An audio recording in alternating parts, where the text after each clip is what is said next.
three things when we hire people. We look for intelligence, we look for initiative or energy, and we look for integrity.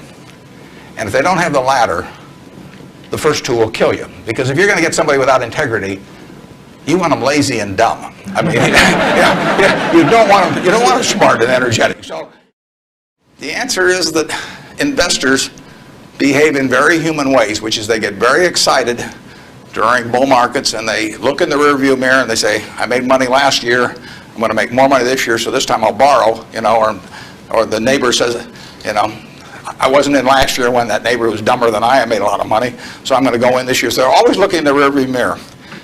And when they look in the rearview mirror and they see a lot of money having been made in the last few years, they plow in and they just push and push and push on prices. And when they look in the rearview mirror and they see no money having been made, they just say, this is a lousy place to be. So they don't care what's going on in the underlying business. And it's astounding, but that makes for huge opportunity, just huge opportunity. I've been taught by Ben Graham to buy things on a quantitative basis. Look around for things that are cheap.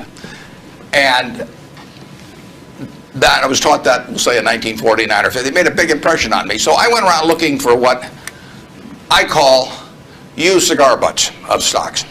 And the cigar butt approach to buying stocks is that you walk down the street and you're looking around for cigar butts and you find this, on the street, this terrible looking, soggy, ugly looking cigar, one puff left in it. But you pick it up and you get your one puff.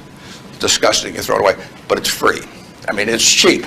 And then you look around for another soggy, one puff cigarette. Well, that's what I did for years. It's a mistake. Although you can make money doing it, but you can't make it with big money. It's so much easier just to buy wonderful businesses. So now I would rather buy a wonderful business at a fair price than a fair business at a wonderful price. I have an old-fashioned belief that I should expect to make money in things that I understand. And when I say understand, I don't mean understand, what the product does or anything like that.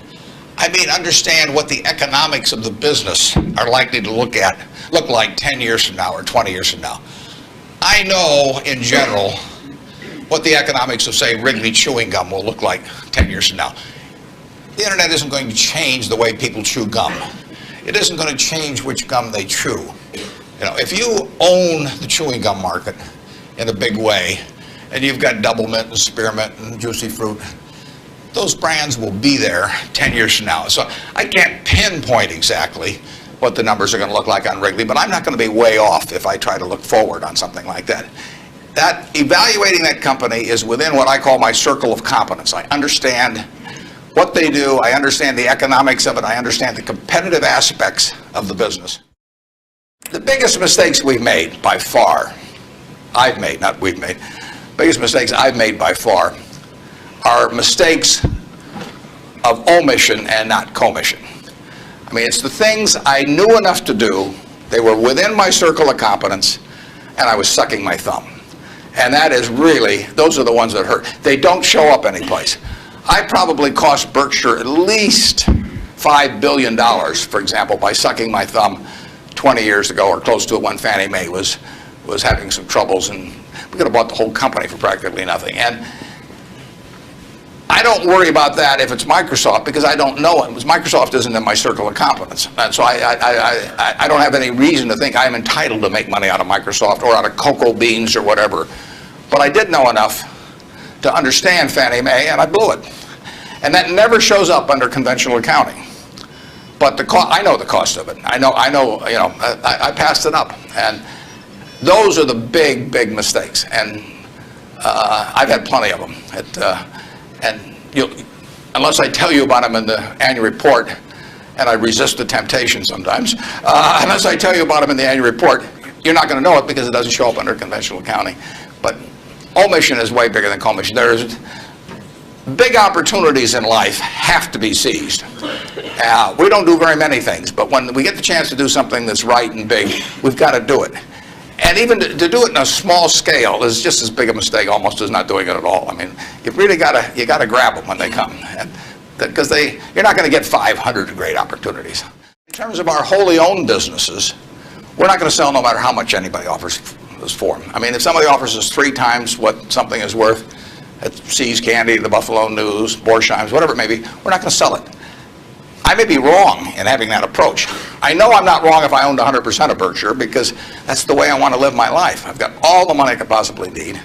You know, it just amounts to a change in the newspaper story on my obituary and the amount of money that the foundation has. And to break off relationships with people I like and people that have joined me because they think it's a permanent home, to do that simply because somebody waves a big check at me would be like selling one of my children because somebody waved a big check. So I won't do that. And I want to tell my partners I won't do it so that they're not disappointed in me.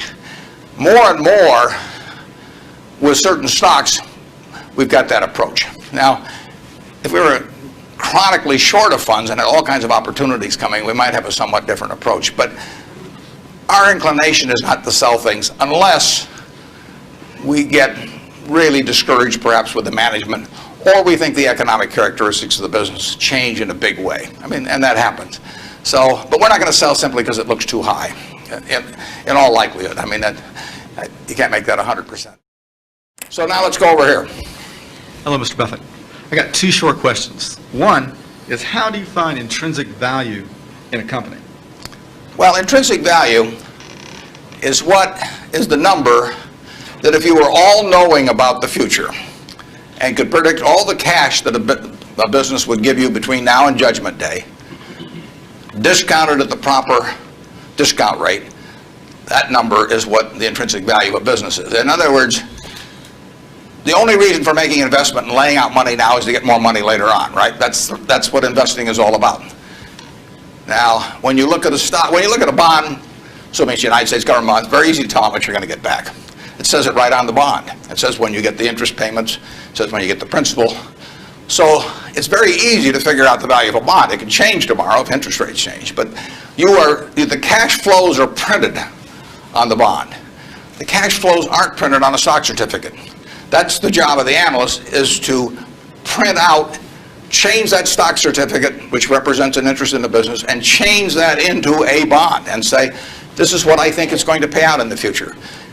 When we buy, some new machine for Shaw to make carpet, that's what we're thinking about, obviously, and you all learn that in business school. But it's the same thing for a big business. If you buy Coca-Cola today, the company is selling for about $110 to $15 billion in the market. The question is, if you had 110 or 15 billion, you wouldn't be listening to me, but I'd be listening to you incidentally.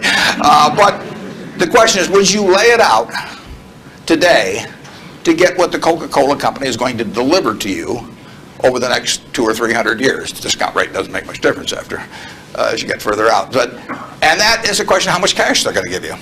It isn't a question of, it isn't a question about how many analysts are going to recommend it, or what the volume in the stock is, or what the chart looks like, or anything. It's a question of how much cash it's going to give you. That's the only reason. It's true if you're buying a farm. It's true if you're buying an apartment house. Any financial asset, oil in the ground, you're laying out cash now to get more cash back later on. And the question is how much are you going to get, when are you going to get it, and how sure are you? And when I calculate intrinsic value of a business, when we buy businesses, and whether we're buying all of a business or a little piece of a business, I always think we're buying the whole business, because that's my approach to it. I look at it and say, what will come out of this business and when? And what you really like, of course, is them to be able to use the money they earn and earn higher returns on it as you go along. I mean, Berkshire has never distributed anything to its shareholders, but its ability to distribute goes up as the value of the businesses we own increases. We can compound it internally, but the real question is, Berkshire selling for, we'll say, 105 or so billion now. What can we distribute from that 100? If you're going to buy the whole company for 105 billion now, can we distribute enough cash to you soon enough to make it sensible at present interest rates to lay out that cash now? And that's what it gets down to. And if you can't answer that question, you can't buy the stock. You can gamble in the stock if you want to, or your neighbors can buy it. But if you don't answer that question, and I can't answer that for internet companies, for example. There are a lot of companies, there are all kinds of companies I can't answer it for, but I just stay away from those.